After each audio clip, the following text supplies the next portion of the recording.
Chapter 42. Zero became strong enough to help dig the hole.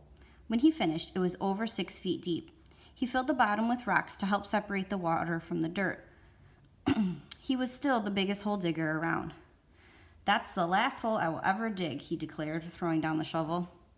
Stanley smiled. He wished it were true, but he knew they had no choice but to eventually return to Camp Green Lake. They couldn't live on onions forever.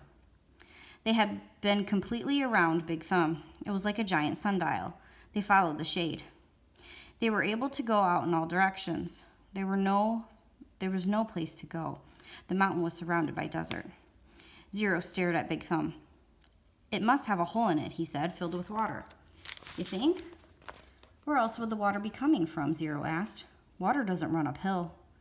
Stanley bit into an apple. It didn't burn his eyes or nose, and in fact, he no longer noticed a particularly strong taste. He remembered when he had first carried Zero up the hill, how the air had smelled bitter. It was the smell of thousands of onions growing and rotting and sprouting. Now he didn't smell a thing. "How many onions do you think we've eaten?" he asked. Zero shrugged. "I don't even know how long we've been here." "I'd say about a week," said Stanley. "And we probably each eat about 20 onions a day, so that's 280 onions," said Zero.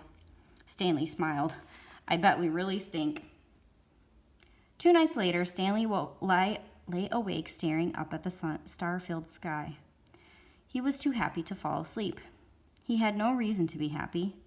He had heard or read somewhere that right before a person freezes to death, he suddenly feels nice and warm.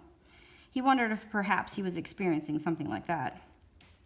It occurred to him that he couldn't remember the last time he felt happiness. It wasn't just being sent to Camp Green Lake that had made his life miserable. Before that, he'd been unhappy at school, where he had no friends, and bullies like Derek Dunn picked on him. No one liked him, and the truth was, he didn't especially like himself. He liked himself now. He wondered if he was delirious. He looked over at Zero sleeping near him. Zero's face was lit in the starlight, and there was a flower petal in front of his nose that moved back and forth as he breathed. It reminded Stanley of something out of a cartoon. Zero breathed in, and the petal was drawn up almost touching his nose. Zero breathed out, and the petal moved toward his chin. It stayed on Zero's face for an amazingly long time before fluttering off to the side. Stanley considered placing it back in front of Zero's nose, but it wouldn't be the same. It seemed like Zero had lived at Camp Green Lake forever, but as Stanley thought about it now, he realized that Zero must have gotten there no more than a month or 2 before him. Zero was actually arrested a day later, but Stanley's trial kept getting delayed because of baseball. He remembered what Zero had said a few days before. If Zero had just kept the shoes, neither of them would be here now.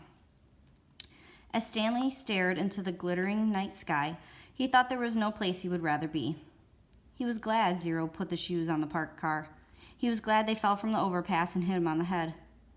When the shoes first fell from the sky, he remembered thinking that destiny had struck him. Now he thought so again. It was more than a coincidence. It had to be destiny. Maybe they wouldn't have to return to Camp Green Lake, he thought. Maybe they could make it past the camp, then follow the dirt road back to civilization.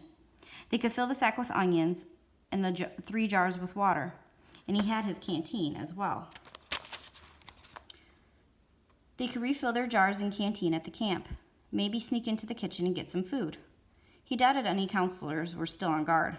Everyone had to think they were dead. Buzzard food. It would mean living the rest of his life as a fugitive. The police would always be after him. At least he could call his parents and tell them he was still alive. But he couldn't go visit him in case the police were watching the apartment. Although, if everyone thought he was dead, they wouldn't bother to watch the apartment. He would have to somehow get a new identity. Now I'm really thinking crazy, he thought. He wondered if a crazy person wonders if he's crazy. But even as he thought this, an even crazier idea popped into his head. He knew it was too crazy to even consider. Still, if he was going to be a fugitive for the rest of his life, it would help to have some money, perhaps a treasure chest full of money. "You're crazy," he told himself. Besides, just because he found a lipstick container with KB on it, it didn't mean that there was treasure buried there. It was crazy.